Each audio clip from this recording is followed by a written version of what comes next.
you're in a hurry, you're in a rush, you can't wait to hit this ball 300 yards right down the middle of the fairway, and it's got to happen right now. Are you the type of person that gets really quick in your downswing? Well, this is the video for you to start down smoother and have that really good acceleration through the ball that you've dreamed of, that'll feel like it's effortless to hit the ball far. I can't wait to show you. Make sure you hit that like and subscribe button. My name is Andrew Kiger, and this is your journey to better golf, and it starts right here. So let's get started. Today, we're working on trying to smooth out our transition. We're trying to not rush, not get in a hurry, and not jerk the club starting down. So if that's you, let's pay attention, okay? So we got to hit it 300. I know it's a big deal to be 300 yards down the middle of the fairway, so we jerk the club hard. We try and transition to force it as much as we can, but that's not where the power is in the golf swing. The power is not in the first couple of inches here. You've got to stay patient with this first part, and the first couple of things we're going to talk about to be more patient would be, what does start down the swing? What are you supposed to be doing in that initiation process? So this club is traveling upward at a certain rate. It's getting up there and you're supposed to catch it smoothly, and you're supposed to shift your pressure a little bit. You're supposed to begin to unwind your body a little bit, and then your arms begin to release, and then your wrists begin to release. It's a nice sequenced movement from the top of the swing. What are people doing when they're rushing? Well, I don't think they're going in the proper sequence. That's number one. When you're rushing the downswing, you're not going in the right sequence. You're either rushing it too quickly with your arms and jerking it from the top of that, or you might actually even be jerking it too fast with the spinning of your body. That one's a little confusing for a lot of people. They think that their arms are starting the downswing too fast, but it's actually the body is starting in the wrong way. When you look at the pressure in the feet that we see on the pressure mats out there and on the force plates out there, there's supposed to be a forward before the rotational, before the jumping. Okay, so there's a lateral force from the right leg, actually right before transition. There's going to be a rotational force as you go back and forth, sometimes called the AP force, where we're not going to go into too much detail, but the idea to try to rotate yourself. And then the third force is you're supposed to be going up. I think the people that are quick, they're not doing the lateral part to begin. See how the club's starting down as I laterally move my hips to the target a little bit. See how the club's going downward to begin with? I think they're spinning right away. If you're quick from the downswing, I think you're spinning quickly, and that's not lowering the club. And also, you're probably not using your arms to lower the club. The beginning of the golf swing, this is the second part, so making sure you include a little bit of this lateral first before you start to rotate. That'll help you not be so quick. The other thing I think will help a lot of people is trying to get the club to be gravity fed. I think that's a hands and arm motion. The hands and arms are not supposed to go in a direct line to the ball. If you were to see kind of the swing plane here from the ball up, as I take this club up, it's supposed to go on some sort of arc around me. The route it should take is this way again. And it's actually not a straight line, it's a circle. I think a lot of people are trying to force this club in a straight line.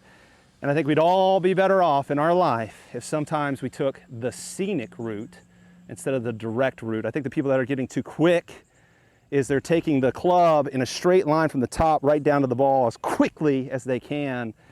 And if you took the scenic route and you dropped the club down, had your arms be a little bit more gravity fed as you started down, I think this club would smoothly come more from the inside. There is a drill, I've heard this come from Mike Hebron before, where you go up to the top of the swing and you just let your arms die and they fall to the ground. So I'm over this ball, I get it to the top of the swing and I let my arms just fall to begin the movement. Notice how my arms just fall to begin the movement. And how is my body beginning that motion as well? There's more of this lateral shifting. There's more of this tilting, right shoulder down, left shoulder up as I begin the downswing, as opposed to right shoulder out, left shoulder around like this. That would be what's too quick, is the body going into rotational instead of doing some lateral and some side bending so that this club is falling to begin the downswing. I think you'd be a lot better off if this thing was falling and was gravity fed as you start down. So the drill that you could do, first drill, would be to drop your arms from the top and hit the ground right behind your heel. Go to the top and just let it fall. Go to the top and let it fall. Notice I'm not quick with my body either. I'm staying patient and letting that club fall to begin my transition. So that's the first drill that you can do. And then of course it's kind of cool. You feel like your arms are falling, but then you begin to turn and then that club accelerates right through and it looks like a normal swing again. The next thing I would do is double check if you're that spinner. We just went over that. So what's a good drill for the people that are spinning first instead of doing things with their body that would lower the club? Well, you need to feel your pressure shift like this into the lead leg, especially with a driver. But I think the great drill that you could be to not be so quick with the turning of your body is just feel like you're patient and your back stays to the target just a little bit longer. I think most people would be better off if they stayed patient, keeping their back to the target, letting their arms fall. Their transition would be so much smoother than trying to jerk that club as fast as they could from the top.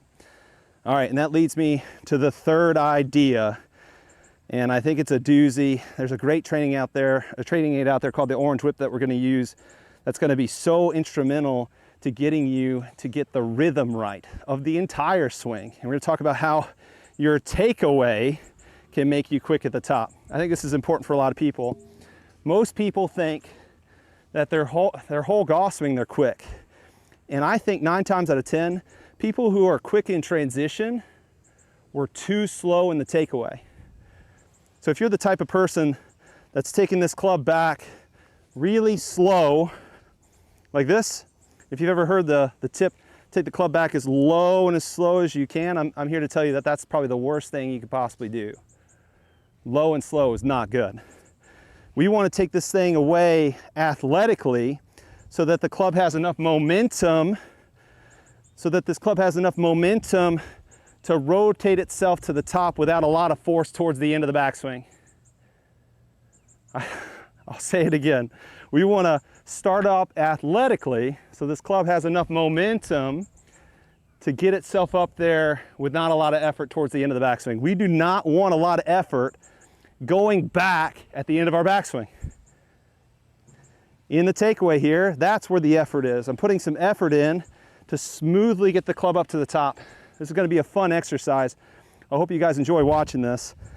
I'm just going to get this club started back away from the target, and I'm just going to do enough here that the club's actually going to swing itself to the top. So here we go. And I just let go of the club.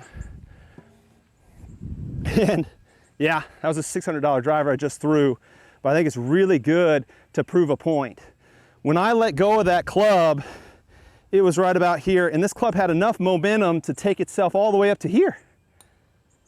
And I think that's huge. Knowing that the end of the backswing doesn't take any effort for you would make you transition a lot smoother. And it is in the takeaway. I'll say that again. If you take it away a little bit more athletically, you can transition smoother. And boy, this drill makes it so much simpler and easier than the concepts. But I think the concepts make you understand why you should do the drill. Okay? So here's the drill, simplifies it all. You take a Orange Whip and you try your best to get it to bend going back and then not bend in transition. So here's the drill, super simple. Get this thing bending away. Get it bending away. It'll kind of do this and then set itself at the top. But if you want to be patient in transition, try your best to not bend the shaft in transition, but then accelerate the club. So my best effort here to swing this thing 115 miles an hour, but not bend it very much in transition. I'm sure it's bending some, but I'm not trying to bend it a lot. So bend it a little, getting it going, and then try your best not to bend it very much in transition. And that's it. Just get the Orange Whip. Buy today. Thing's awesome. I don't get a dime from Orange Whip, but huge promoter of this product. Get a little bend starting back, try not to bend it very much in transition, and whip it as loudly as you can through impact to the finish, and you'll get it. You'll be really good. You'll never rush again with that thing. It's awesome. So I'm gonna pound some drives. I'm gonna be patient in transition. I've learned a lot today. I'm gonna take this back with a little bit of athleticism. It'll set itself and I'll gather and catch the club in transition smoothly because I'm not putting the effort in late. So a little bit of effort here. It sets itself up to the top. I could start down with my back to the target a little bit longer. I could let my arms be gravity fed a little bit longer, and I could really do the damage through the ball where I'm supposed to. Man, I'm excited. I gotta be patient though. Relax myself, take a deep breath. And through the mouth, yeah, I'm relaxing a little bit more. Here we go. Nice high bomb draw. Whew. Man, that was awesome.